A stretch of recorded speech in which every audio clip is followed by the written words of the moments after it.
सच्चाई की जीत। एक बार एक महिला अपने बच्चे को लेकर बाजार में सामान लेने के लिए गई थी। महिला सामान ले ही रही थी कि एक बच्चा चोर महिला वहां आई और उसने उस स्त्री का बच्चा चुरा लिया।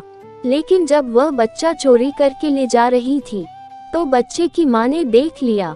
अब उसने अपना बच्चा वापस करने के लिए कहा, लेकिन उस महिला ने मना कर दिया। वह कहने लगी कि यह बच्चा मेरा है। दोनों की इस झड़प में बच्चा जोर जोर से रोने लगा। वहाँ बहुत सी भीड़ इकट्ठा हो गई। दोनों महिलाएं रोने लगी। भीड़ में खड़े लोगों को कुछ समझ नहीं आ रहा था। तभी उनमें से एक व्यक्ति बोला, हम सभी को इस बच्चे को लेकर न्यायालय चलना चाहिए। अब न्यायाधीश ही फैसला करेंगे कि यह बच्चा किसका है।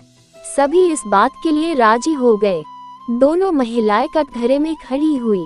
दोनों से बच्चे के बारे में पूछा गया। न्यायाधीश ने दोनों महिलाओं की दलीलें सुनी, लेकिन वह किसी भी नतीजे पर नहीं पहुंच पा रहे थे। कुछ देर सोचने के बाद न्यायाधीश को एक युक्ति सूझी। न्यायाधीश ने एक आदेश पारित किया। उन्होंने आदेश दिया कि इस बच्चे को बीच से आधा आधा काटकर इन दोनों महिलाओं को दे दिया जाए। अब एक महिला जोर जोर से रोकर बोली, न्यायाधीश कृपया न्याय करिए। मेरे लाल को इस तरह से मत मारिए, मैं तो जीते जी मर जाऊंगी। आप चाहें तो इसको उस दूसरी महिला को दे दीजिए।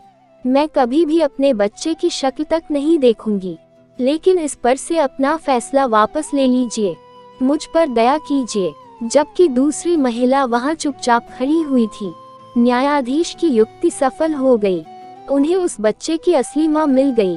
उन्होंने उस महिला को बच्चा सौंप दिया, जो कि बच्चे के जीवन दान के लिए मिन्नतें कर रही थी, और दूसरी महिला को कारावास में जाने का आदेश दे दिया। बच्चे की असली मां बच्चे को पाकर बहुत खुश हुई। इस तरह सच्चाई की जीत हुई। सत्य को कितना ही छुपा लिया जाए, लेकिन वह किसी न किसी तरह बाहर आ ही जाता है।